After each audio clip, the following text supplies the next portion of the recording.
ሰላም ሰላም ጌታ ስም የተባረከ ይሁን። አሁን ሌላ ሁለተኛ ሐሳብ ይዤ ከች ብየዋለሁ። ያ ሁለተኛ ሐሳብ ምንድነው? መጀመሪያው ላይ ምንም በእናንተ ላይ ያለው ተሸክማችሁ ያላችሁትን ነገር ጸጋ ይሁን መዝሙር ኃይል ይሁን እግዚአብሔር የሰጠውን ጸጋ ሊያወርድ የሚፈልጉትን እንዳሰሙ ብየዋለሁ። አሁን ደግሞ ሁለተኛ ላይ የሚናገረው ነገር ምንድነው?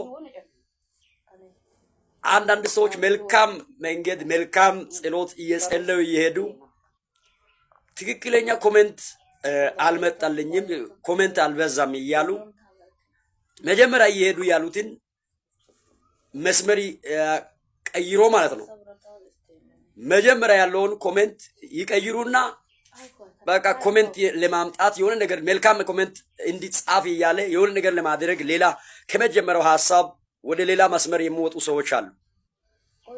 ዛሬ እንዲህ ብዬ ልናገር፣ ኮሜንት ትክክለኛ ኮሜንት ተጻፈ ያልተጻፈ የሚትሄዱት መንገድ ትክክለኛ ከሆነ መስመሩ ትክክለኛ ከሆነ እንዳሰሙ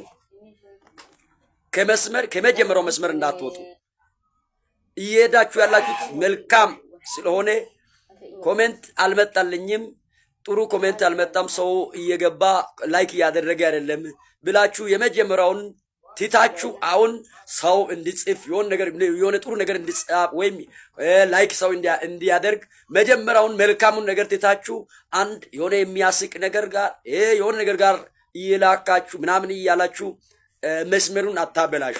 ምን ማድረግ አለባችሁ? ተጻፈ ያልተጻፈ የመጀመሪያውን ይዛችሁ ትክክለኛ ኮሜንት ተጻፈ ያልተጻፈ ትክክለኛ የሚትሄዱት መንገድ እየሰበካችሁ ያላችሁት ትክክለኛ መስመር ከሆነ ያንን እየተናገራችሁ ያንን ትክክለኛ መስመር ስለሆነ ያንን ይዛችሁ ቀጥሉ። እግዚአብሔር ይባርካችሁ እና ይሄንን ነው የምናገረው። ተባረኩ። አሁንም ሼር ኮፒ ሊንክ አድርጉ፣ ለብዙ ሰው አድርሱ። ተባረኩ። እግዚአብሔር ከእናንተ ጋር ይሁን።